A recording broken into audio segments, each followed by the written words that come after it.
여러분 안녕하세요. 저는 리자예요. And you're watching again Precious Risen Christ, where you feel loved all day, every day. And for today's video is a very special one because this is the first ever collaboration with my fellow K influencer, and we are going to have a conversation about Korea, about Korean dramas, and about Hallyu. And we are going to also get to know each other because it'll be the first time that we are gonna see each other. Yes, and thank you so much for that. Now, let's see. I'm actually waiting for her to enter. Yes.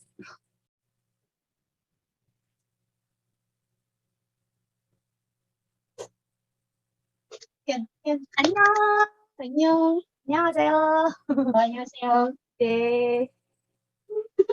Stop. I'm out of. And by the way, first things first, thank you so much for accepting this short notice. Kasi alam ko na busy ka po and still you were able to help me with this collaboration video for the mission. Yes, thank you so much po.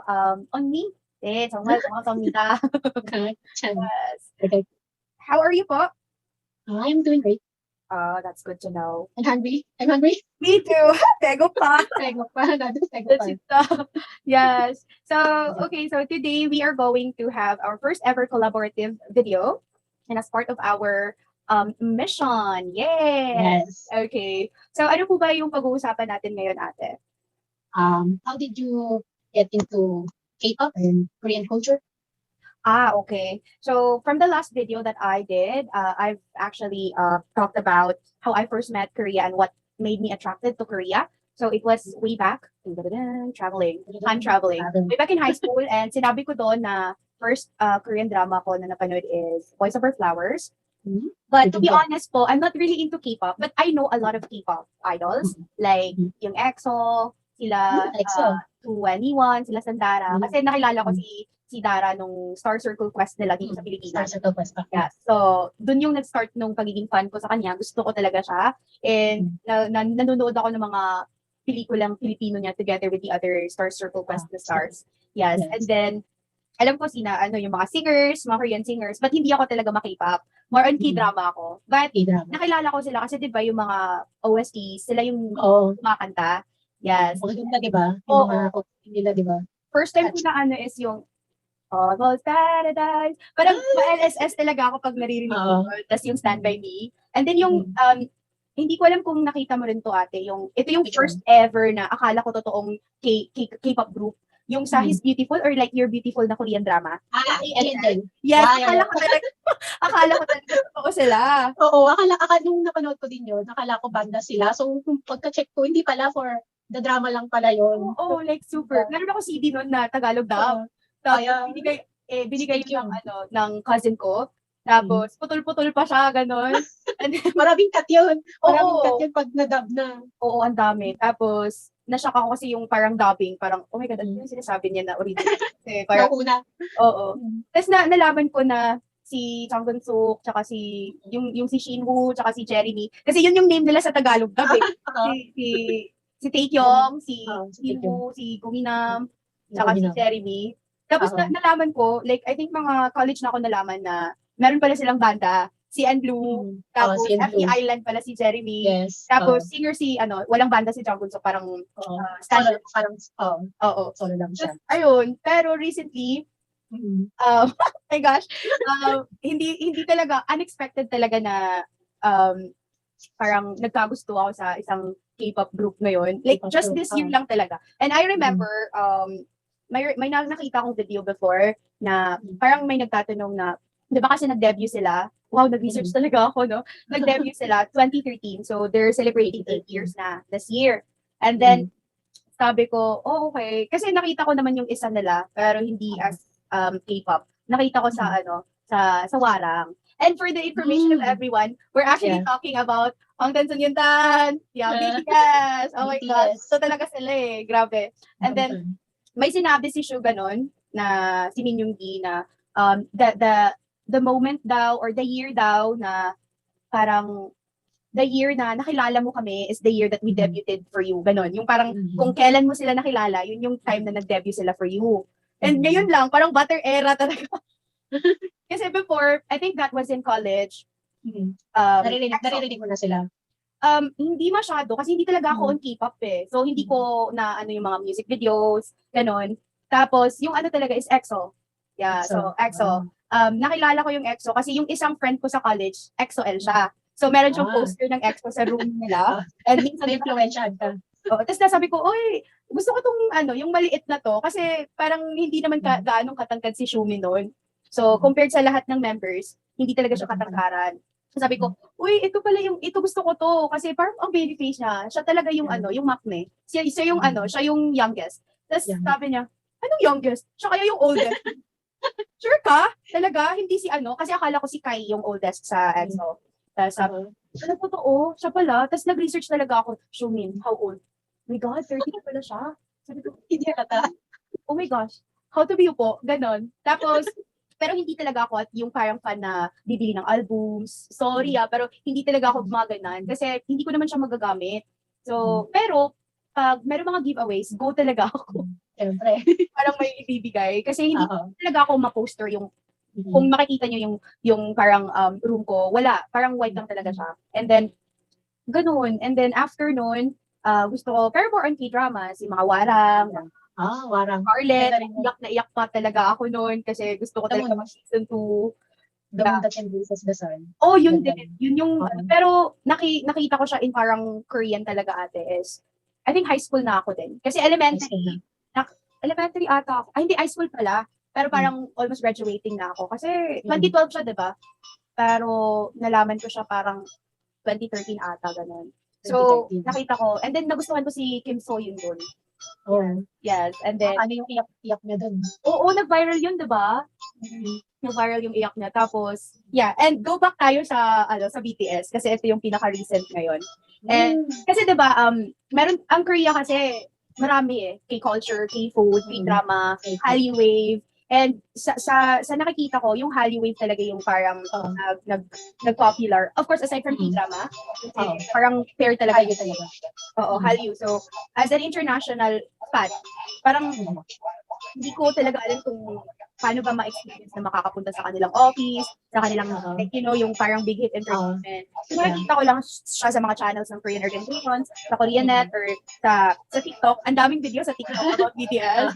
So, sabi ko, oh my gosh. Tapos, actually, nakilala ko talaga una, si V. Pero hindi as BTS, but as an actor. Actor talaga. Yes po, actor. Sa ano? Sa Wara. Yes po, sa Wara. But then, nalaman ko na, BTS pala siya. Pero, yung pinaka-attract ako na-attracted ako is si Jin. Ewan ko kung bakit Jin yung nasabi ko nung time na yun. Pero, si Jin talaga yung ano ko dyan. You mean Jimin? Yeah, so parang si Jin, kasi siya yung di ba, pinaka-youngest. Yeah. Tapos, na-found out ko, siya din pala yung pinaka-oldest. Like, oh my gosh, ano ba to? Ganon. So, excited ako manood ng videos nila. And then yun, ngayong Butter era, hindi ako masyadong nag-watch ng videos ng mga K-pop, but na-watch ko talaga yung Butter nila sa YouTube. But before, yung pinaka-first na MV na nakita ko for them is Dynamite. Yeah, Dynamite. Yung unang nagustuhan ko. Tapos, yung Boy With Love nila. Boy With Love. Yes po, ganon. So, sabi ko, oh my gosh, ito pala yung feeling, ganon. So, iba yung parang, ganun, gusto ko talaga sila, ganon. Yes! Okay, so only, gaya ng sabi ko kanina, this year lang talaga ako naging ng BTS. So, BTS. So, ano yung yung favorite MV ng BTS and EXO? Sa EXO, hindi kasi ako masyadong nakaka-listen ng mga songs, but yung pinaka nagustuhan ko is yung Coco Bop. Yeah, na-listen ako noon. Tapos yung Love Shot din. Yeah. Yeah, yung para mga sayaw-sayaw na lang gano'n. Tapos, yung sa BTS, actually, pinakaunang MV na napanood ko sa BTS is yung Dynamite. Kasi, ever since before, hindi talaga ako nakaka-listen ng kanta nila. Tapos, nag-try ako mag-listen ng Dynamite kasi parang nagustuhan ko yung rhythm. Yung, oh, na, ganon. Tapos nakita ko, oh, ang ganda pala. Pero hindi ko naintindihan yung lyrics, kahit English siya. So, kailangan kong i-check yung lyrics. Tapos, sunod is yung Boy With Love. Oh, mama, ganon. Ang hilig ko sila ng parang mga Johnny song na parang na rhythm. Tapos, yung kay Jean. Yung Epiphany. Yeah, yung Epiphany, yung parang, I'm the one that you love. Boses ka. Blah, blah, blah, blah, like that. I'm actually planning to do a cover sa Epiphany. Kasi, nanalo po ako ng Bluetooth microphone na RJ. RJ yung pinili ko kasi alam ko. Pero actually, maganda lahat yung microphone ate sa OK7. Maganda lahat. Kay Cookie, kay Shuki, kay Tata, kay Mang, kay Koya, kay Chimi. Super ganda nila lahat. But, alam mo yung attractive talaga sa akin si RJ. So, si RJ na muna yung pinili ko for now. Yeah. So, kasi meron kasi in-introduce yung friend ko na website, kpopinc.com, na meron doon na parang mag-i-interact ka with the other K-pop na mga mag-outfit, gano'n. Tapos, I'm so thankful kasi right now lang din, like mga June, doon ko yung napanalunan. Kasi parang contest dun to be a fashion tester. May shop sila, Halimart. Tapos dun sa website, meron silang mga pa-contest, gano'n. And nag-try ako mag-apply. Kasi ever since nag-try ako noon, last year, December ako nag-sign up. Ang daming mga pa-contest. Pero kahit isa wala akong napanalunan. May mga shoes, may mga jackets na mga BTS na clothing. Pero sabi ko, ito pala yung sa akin kasi alam nila na I'm really into singing. So sabi ko sa friend ko na, yung nakilala ko doon, pag nanalo talaga ako sa microphone, magka-cover talaga ako ng BTS song. So sabi ko, oh my gosh, nanalo ko sa kailangan ko mag-research ulit ng mga BTS song for that. I'm planning din sa ito ni Jin kasi gusto ko yung message ng song. Tapos gusto ko din yung rhythm, pero kailangan kong matutunan yung Hangul kasi maliit lang yung English part eh. Yeah, so I think that's it for all of our Hallyu love and current culture love. And sa'yo naman ate, gusto ko din matanong kasi diba, we're getting to know each other talaga. Getting to know each other. Yes, I'm really happy that I was able to know you. And this is actually our first time na nag-meet. Diba? Yeah. Kasi yung sa mga videos mo kasi parang hindi ka masyadong sit down na vlog, ganun. Yeah. Yung mga recipe, ganun, tsaka mga K-cultures din. Pero hindi kita nakita doon. So, I'm so happy na nakita na rin kita sa wakas. Although it's not really face-to-face kasi we're actually in the middle of the pandemic. Social, parang social distancing talaga tayo na yan. Yes. But for you din naman ate, I'm really curious din kasi we are actually this is my first year of being K-influencer. Sa'yo ba? Yeah, first din. First din. Okay. Ano yung goal mo sa pagiging K-influencer this year? Madaming matutunan sa kung paano kung paano mo yung kung paano mo ma-deliver yung mga videos mo na kasi diba we're promoting Korea. So, it's really hard din to come up with a topic. Kasi the same lang talaga yung mga topic sa ano. Pero we're hoping na makakatulong din to sa atin. Oh yes, makakatulong. Kasi marami din naman silang like yung mga tutorial, di ba? Kung paano mag-edit, kung paano ayusin yung channel, and then, and everything. Totoo. And then, the people, Yes, as influencer, gain friends. Yeah, totoo. How about yung kasi nakita ko yung video mo from the last time na paano mo na-meet yung Korea. Kasi parang diary yun sa video eh. So, nakita mo yung first ever na K-drama, tapos yung K-pop. So, paano ba nag-start yung K-pop stan mo with Super Junior, diba? Yeah, Super Junior. Paano ba? Sino ba yung unang nakita mo or sino yung pinaka-bias mo doon? Si Hichul talaga. Ever since nung napanood ko yung Korean drama niya na Sharp, sa KBS pa yun nun eh. Yun talaga yung unang-unang beses ko siya nakita with Kohara. So, tapos noon, ni-research ko yung Super Junior. Nalaman ko na kasama pala siya sa isang boy band yun nga, yung Super Junior. So, tinignan ko yung mga nila, tapos yun, nag-start na doon yung pag-stand ko sa kanila. So siya talaga yung pinaka-bias mo doon. Yes, siya talaga. Kasi siya yung nakita din. Pogi niya din eh. Tapos parang totoong-totoo siya. Parang wala siyang pake kung ano. Oo, Kung ano yung sasabihin ng iba. I mean, nakita ko yung mga videos niya, lalo na sa, yung parang nasa room sila, ng mga estudyante. Knowing bros ata, no? Nakakatawa talaga siya doon. Ano talaga siya, parang basta totoo siyang tao, kung ano yung nasa isip niya, talagang sinasabi niya talaga. Yeah, parang free talaga siya mag-say ng free opinions. Yeah. So ano yung, parang nakita mo na ba siya, or nakita mo na ba sila in person? Or in concert, nung first time nung 2017, super show, talaga ginano ko talaga na mag-VIP ako doon. Talagang yung pinakipunan ko siya talaga. Okay ko kasi makita si Hichul. Wow. Katatapos niya pa lang doon, kalalabas niya pa lang sa noon. I think sa art.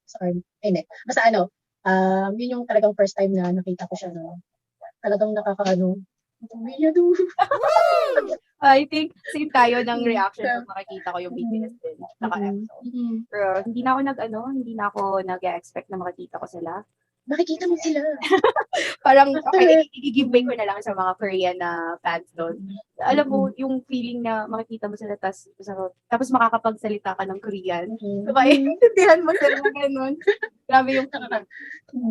Ano yung MP? Yung first MP nila na nagustuhan mo, ate? No Other. No Other ng Super Junior. Ano yung rhythm? Parang jolly ba siya? Or parang ito, siya, parang romantic, yung vibe niya nun. Parang mellow. Yeah, mellow. Okay. I see. Si Ichigo, nakita ko na. Pogi niya dun. Basta ang ganda kasi nung kasi parang about siya sa love, tapos dun sa may partner. Meron bang parang model na nasa music video, like dalawang tao or something? No, sila lahat? Lahat sila yung nandun sa MV. And then, isang girl lang. Tapos parang, ginagawa nila ng gesture like, bibigyan ng rose or bibigyan yung arm. So parang ganun lang. Parang nagpapapogi sa girl. Yeah. Kasi, pero parang isa lang yung girl, pero tapos silang, siguro, different perspective or ano. Siguro, kung paano mo ma-win yung girl, siguro. Okay. Kasi nalaman ko rin, recently ko lang din nalaman na pareho pala sila ng group ni Sehun. Yeah. Kasi nakita ko si Sehun kasi as an actor, hindi as idol. Marami siyang K-drama eh. Yung she was pretty. Siya yung second lead syndrome doon. Tapos meron siya yung lead, yung kay Kang Sora. Parang nakita sila, at tapos nakita niya na may baby na hindi ko alam kung sa kanila ba yung baby or something, kasi hindi ko siya napanood. Parang clips lang, yung sa elevator nila. Yeah, pero hindi ko sila napanood as idol talaga. So, nalaman ko na lang, okay, magkabanda pala sila niyan. Magkabanda. Actually, kasi mostly mga napanood ko na video sa kanya is sa Knowing Bros talaga. Nakakatuwa talaga siya doon. Parang, makulit talaga siya. Oo, makulit. Tapos, yung tawa nila na parang, oh my gosh, nakakahawa yung tawa. yung tawa pa naman ni Hichuk talagang alakhak na di ba? Oo, tapos nakakadagdag ng pogi sa kanya. Yes. Love siya. Pogi. May moment siya. Oo nga. Hindi ako makapaniwala na mag-ano pala sila ni sino yun? Si Momo ng Twice ba yun? Momo ng Twice? Hindi ako sure. Baka tayo, ma-dispatch. Wait. Wait, I'll check. Yeah, Momo Twice. Si Momo ng Twice. Tapos, nakakatuwa nung pumunta si Momo tsaka yung isang niya. Tapos, parang sabi, kasi diba nalaman nila na crush niya si Momo. Pero parang hindi pa sila on noon na time. Tapos pinag-stand. Yung tawad mo parang nakakatawa. Yeah, super. And parang siya, free spirit kasi yung style ni Heechul. Wow, so cool. Nakakapunta ka na ba ng Korea, ate? Kasi ako hindi pa, never pa. Nakapunta ako noong 2017. Yun yung sinabi mo? No, actually. Nanalo ako sa cooking contest. Kaya ako nakapunta ng Korea. Wow. Yeah. Global Taste of Korea. Kahit isang trip lang po to Korea. Gusto ko kasi makita yung gusto ko mag-visit yung Hive. Parang ginawa kasi siyang tourist attraction eh. Yung yung sa kung saan yung BTS na gano'n. So gusto ko ma-visit yun. Makikita yung mga soon. Someday, yeah. Yeah. Alam mo, next year or next year, di ba? Yeah. Hindi naman impossible. Alam mo yung sinabi ko before nung nagka-passport ako, kasi nagka-passport ako 3 years ago. Kasi I was working in a travel and visa agency. So, nagpa-passport ako kasi yun yung pinakaunang passport. So, sabi ko, Lord, okay na talaga sa akin kahit isang visa lang to Korea yung stamp ng passport ko. Hindi na ako magre-renew. Okay na sa akin yun. As in, super sabi ko, ganyan talaga, ganyan kalawak, ganyan ko ka dream love. Kasi ginawa ko sa video ko, di ba, kumsarang. Kasi dream love ko talaga yung Korea. So, but for now, ano lang tayo sa mga online events, online videos ng mga Korean organizations. Yeah.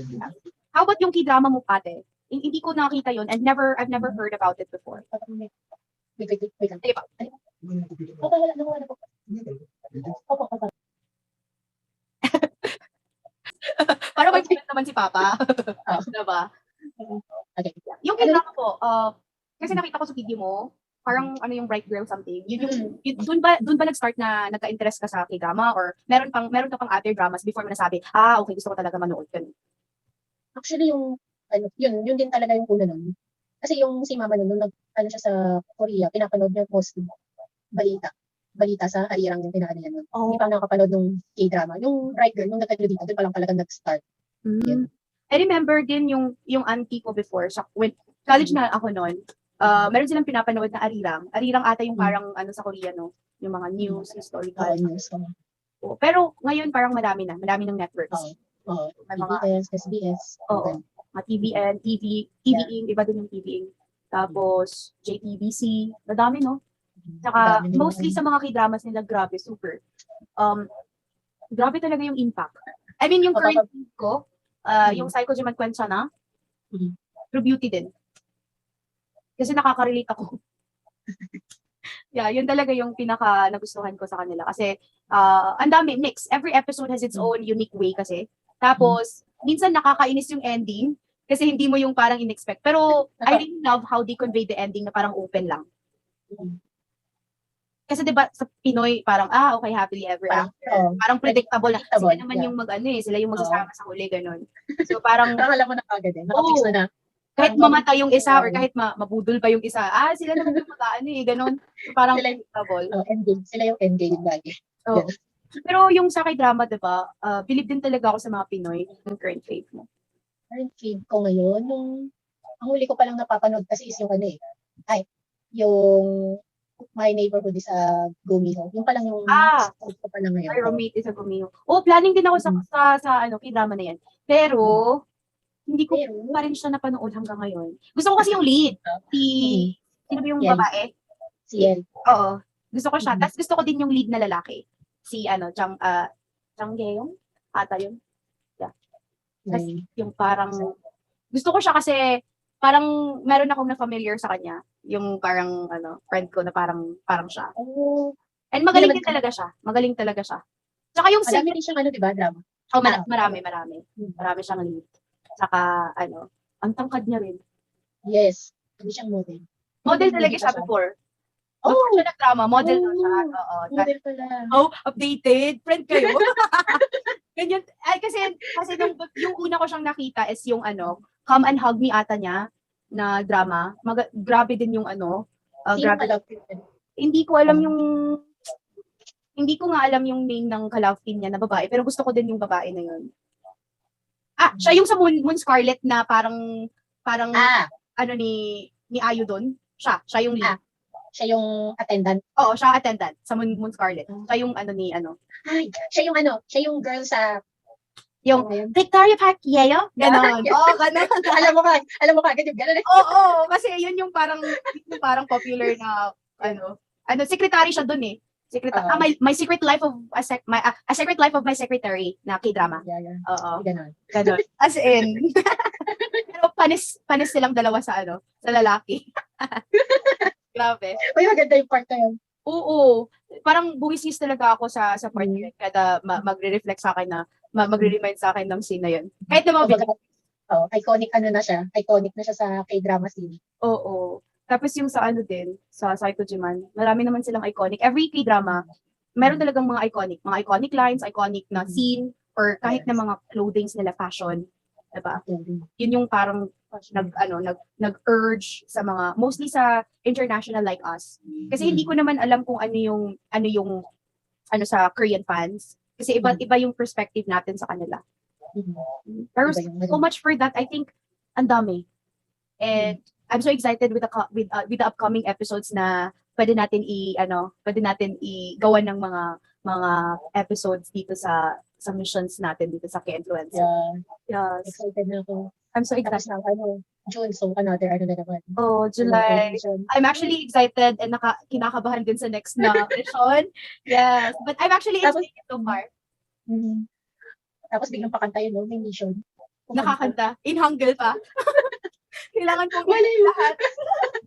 Oo. Meron akong kinover ng mga OSTs, pero Oh, pag naririnig ko yun, parang, oh my God, mali itong composition na to.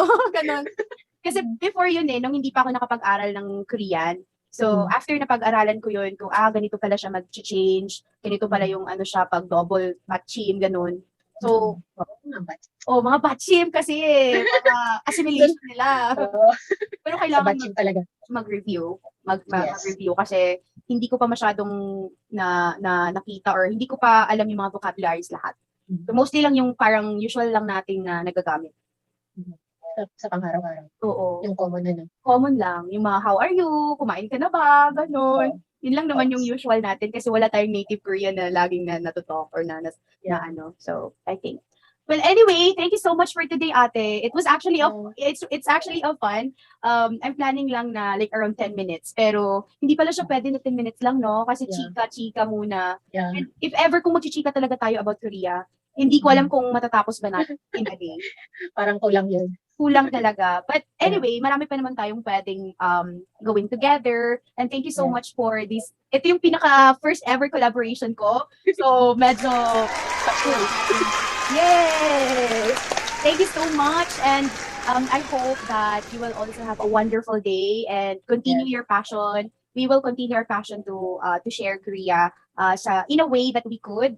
Kasi alam ko meron tayong mga gustong gawin. Like for example, sa akin gusto ko talaga yung singing. So mostly nagka-cover ako ng songs.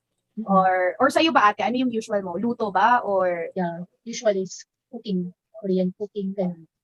I see. Galing din ako niyan kasi kaso wala akong mga ingredients. And ang hirap ang hirap maghanap ng ingredients dito kasi minsan ako lumalabas. So, yeah. But I'm planning to have it maybe soon in the next episodes. Yes. So, thank you so much, ate. Thank you. 진짜 너무 감사합니다. 언니. And I hope that you will have a great day. Yes. Yay! Have fun. Thank you. Me too. Bye-bye. Bye-bye. Bye.